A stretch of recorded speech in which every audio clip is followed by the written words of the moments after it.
Welcome to Jesus Changes Everything, a daily podcast dedicated to providing a fresh look at the ancient and glorious truth that Jesus not only reigns, but is busy about the business of bringing all things under subjection, that celebrates the wonder and the glory that he has been given all authority in heaven and on earth.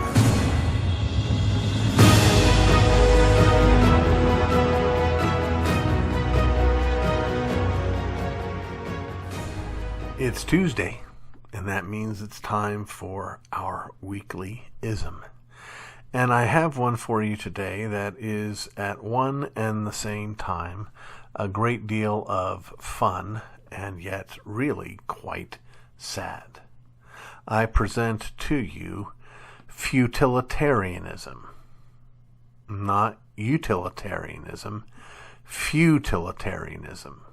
It's spelled just like utilitarianism, but with an F at the beginning of the word. Futilitarianism, futilitarianism. And the fun part is it's kind of a fun play on words, using at its base the idea of utilitarianism, but at the same time embracing a view that is futility.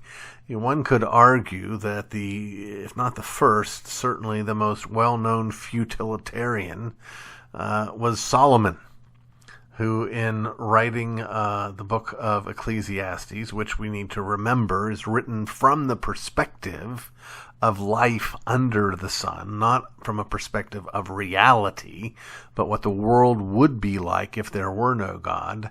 And looking at the world from that perspective, Solomon says, vanity of vanities, all is vanity, or chasing after the wind, or some translations, futility of futility. It's nothing. It's futile. So a futilitarian is a person who holds the view that all human effort is futile. This is a person with a profound sense of both, what's the word for it? A profound sense of pessimism, but also a great skepticism about purpose or telos. Maybe the most well-known, even more than Solomon, more well-known futilitarian is Sisyphus. Sisyphus, you will remember, was punished by the gods. I'm not sure what it was that he did that earned him the punishment, but he was punished by the gods with an eternity, whereby it was his responsibility to take this boulder and push it up the hill, and after great effort in getting it to the top of the hill, it every single time inevitably, necessarily, certainly rolled back down to the bottom of the hill, and he had to start over again forever and ever and ever. People can't live like that. I don't know where this story came from. Can't even vouch for its truthfulness, certainly. I will tell you I heard it from my father.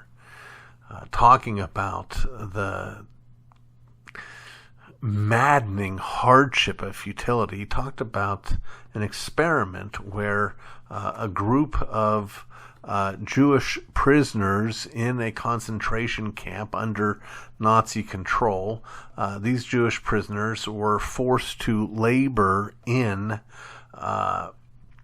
facilities manufacturing weaponry for the war effort for Germany.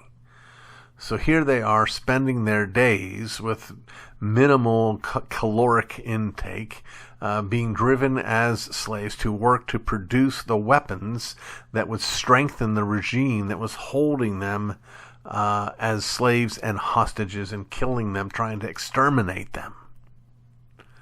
It's a pretty miserable life. But an experiment was created where some of these same prisoners were taken back to the concentration camp, and instead of being sent to the munitions factory, they were commanded to dig holes. And once the hole was dug, they were commanded to fill the hole. And once the hole was filled, they were commanded to dig it up. And once it was dug up, they were commanded to fill it again. And that drove them crazy. They would rather do something fruitful and productive for a cause they abhor, and that's causing them the hardest suffering, than do something that's absolutely meaningless, absolutely futile. This is why I say it's not so funny. A futilitarian is really not much different, if different at all, from a nihilist. A nihilist, and we've covered before, Nihilist. You may remember nihil from an earlier Attenlay segment, which we looked at ex nihil, nihil fit, out of nothing, nothing comes. A nihilist is a nothingist, someone who believes there is no right and wrong, there is no true and false, and there is no purpose. There is no meaning, there is no significance, so that you can see the overlap with the futilitarian. Well, friends, there's maybe one thing worse that I can imagine than believing that there's no purpose to anything. And that's believing that there is a purpose, but choosing the wrong one. One of the great blessings of the Christian faith, and perhaps the reason why our fathers put this as the very first question of the Shorter Catechism, is that we provide the answer of what we are for. Man's chief end is to glorify God and to enjoy Him forever. And knowing that, we can know that nothing we experience is ever futile.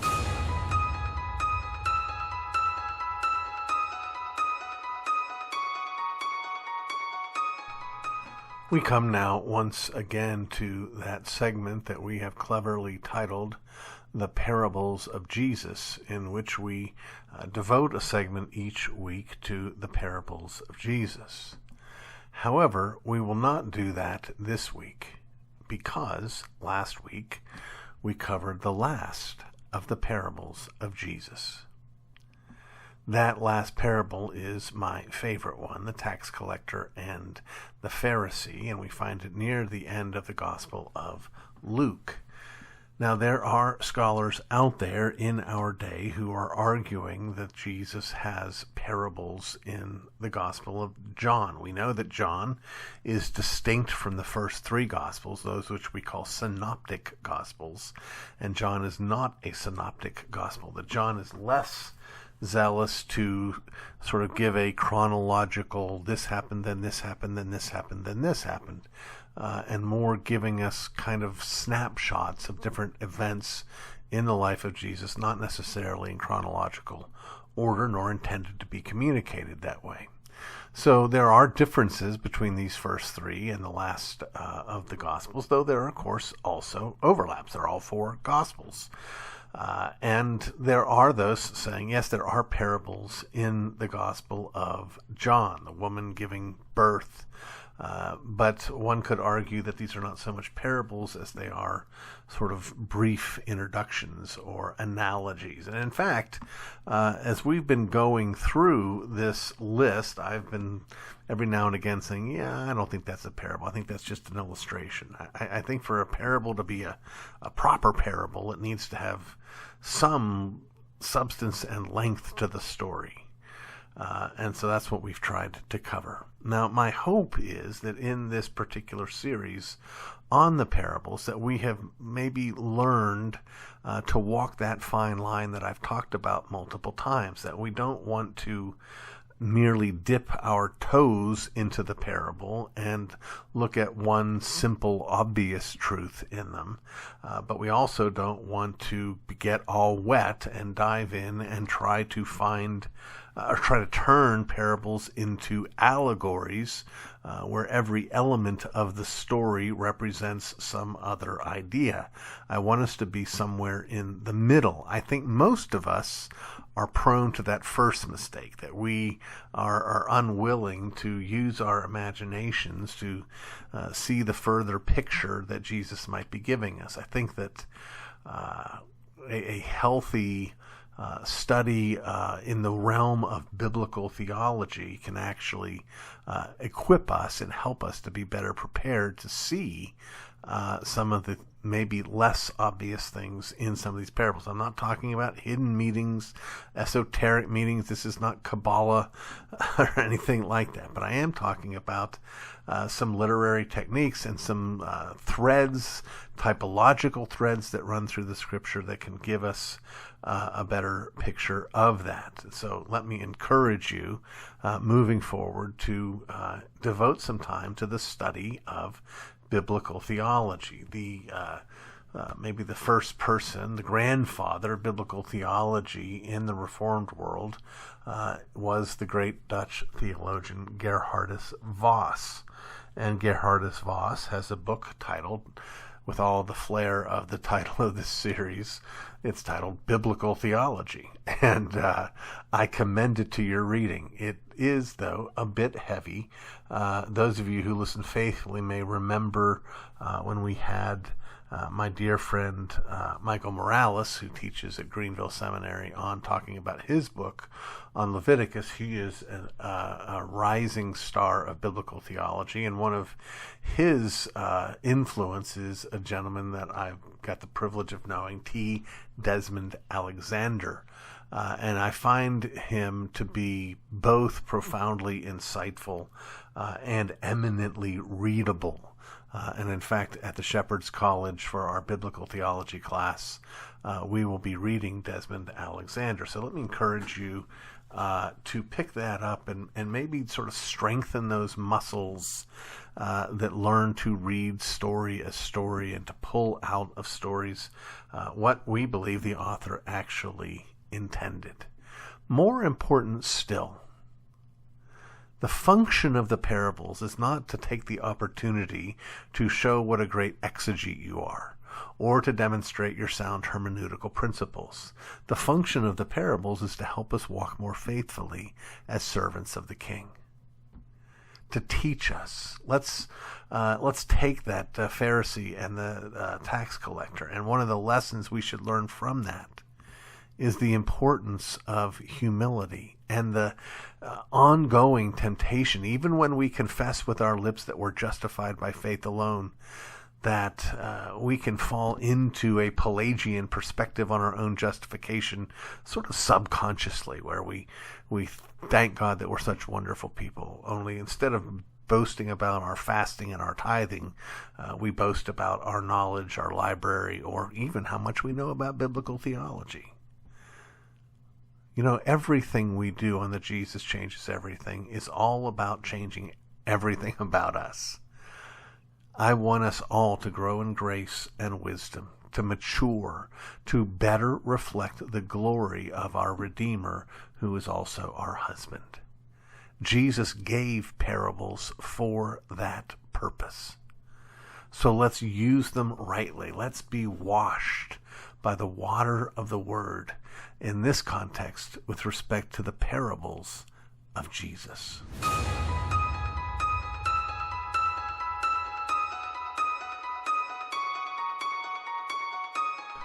It is, according to C.S. Lewis, one of the most potent pulls into sin, the desire to belong. Were Maslow a bit more honest in ranking our, quote, needs, I suspect the approval of others would make the top 5 of his hierarchy. For teens, we call it peer pressure. Sadly, we tend to diminish its power to those clear crossroads moments when the joint is passed around the circle, or when some backseat Lothario is pushing a peer to fornicate. The temptation, however, is likely more powerful when the stakes seem lower and our guard is down. It is in the ordinary that we sell our souls. Consider abortion. When we come to those crossroads moments, Sadly, we don't do too terribly well.